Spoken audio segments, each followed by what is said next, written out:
আজকে আমরা চলে এসেছি গড়চুমুক মানে ৫৮ গেটের রাসমেলার মাঠে। আমরা আগের ভিডিওতে বন্ধুরা আপনারা দেখেছেন আমরা এসেছিলাম ৫৮ গেট ফিস্ট করতে।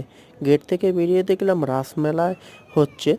বউ বলল যে চলো একটু রাসমেলায় ঘুরতে যাই বলে চলে এলাম।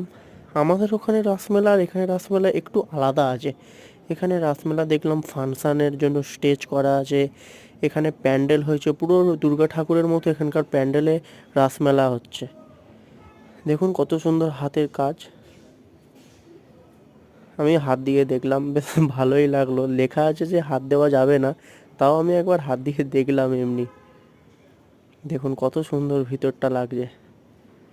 এখানে সব এখানে সব নিচের দিকে দেখুন ফাংশান করা আছে কিছু মোটর লাইট দিয়ে। হয়তো রাত্রের দিকে লাইট বা কিছু আরও ফাংশান কিছু হবে। কত সুন্দর দেখতে লাগছে দেখুন। কৃষ্ণ তার গ্রুপ কপিদের সাথে আছে। ধূমপান নিষিদ্ধ এখানে লেখা আছে, যেহেতু এখানে বাঁশ দিয়ে কিছু বানানো আছে সেই জন্য। কত সুন্দর দেখতে লাগছে দেখুন। এই যে আমার বউ ভিডিও বানাচ্ছে। তারপরে আমরা ফেরার সময় চলে এসেছিলাম উলুবেড়িয়া কালীবাড়ি। উলুবেড়িয়াতে যে রাস হচ্ছে আপনারা সবাই জানেন, সেখানেও একবার এসেছিলাম। আজই ছিল তার লাস্ট ডে। উলুবেড়িয়া কালীবাড়িতে আমি প্রথম গেলাম, খুব সুন্দর লাগছে দেখুন। এটা হচ্ছে ভোলে বাবার মন্দির।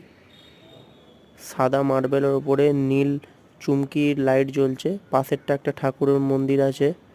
এই যে বউ ভিডিও করছে। প্রচুর ভিড় হয়েছিল সেদিন, সানডে ছিল। এই যে আমি, খুব সুন্দর লাগছে মন্দিরটা। উলুবেড়িয়া কালীবাড়ি যে এত সুন্দর, আমি প্রথমবার গেলাম, খুব ভালো লেগেছে। এইটি হচ্ছে মেন কালীবাড়ির কালী মাতা। খুব সুন্দর সাজানো দেখুন। মন্দিরটাও বেশ বড় আর সাদা মার্বেলের, তো খুব দারুণ লাগছে। এই হচ্ছে উলুবেড়িয়ার কালী মাতা। তারপর আমরা এখান থেকে বেরিয়ে যাব একটু রাসমেলায় দেখতে, মেলার দিকে। এই যে মামুনি দাঁড়িয়ে আছে, এই যে আমার বউ, এটা আমার বাবা, আমার মাসি ওদিকে আছে। চ্যানেলটা ভালো লাগলে সাবস্ক্রাইব করে দেবেন। Thank you.